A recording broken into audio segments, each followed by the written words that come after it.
I was born on June 25th, 1988, in the midst of a tornado.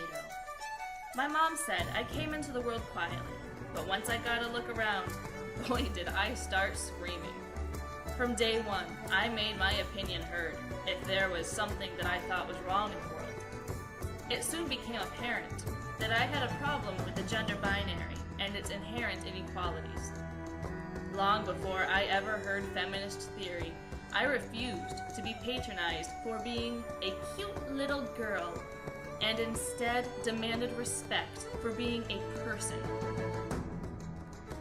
Others noticed my opposition to discrimination and violence. All through middle school, my peers would come to me and tell me about abuse that happened in their households. They didn't come to me for advice.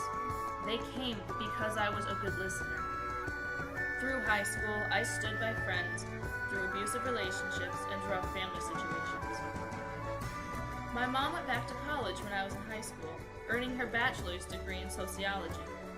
She took me to different events and lectures about human rights violations and gender violence, and awakened in me a fervent desire to combat social injustices.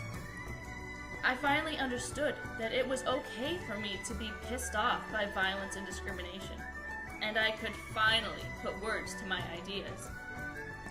I could proudly stand up and call myself a feminist. In my first year of college, I joined the Advocates program, in which I worked to educate my peers about sexual and domestic violence and stalking. I also work closely with survivors of these forms of violence. I listen to their stories, tell them they're not alone, and help validate what they're feeling. In a society fixated on victim blaming, I'm often the first person to tell them it's not their fault. Now I realize why listening to people's stories years ago was so exhausting. It is emotionally draining to take on the story of another that is so intense and so intimate. I carry the stories of more people than I care to count, and I'm tired. But I keep doing the work I do because it's so rewarding to see people smile again after the storm. And the fire of activism within me still burns brightly.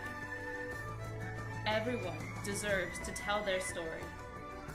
I'm a quiet listener, but when I speak out, I can scream.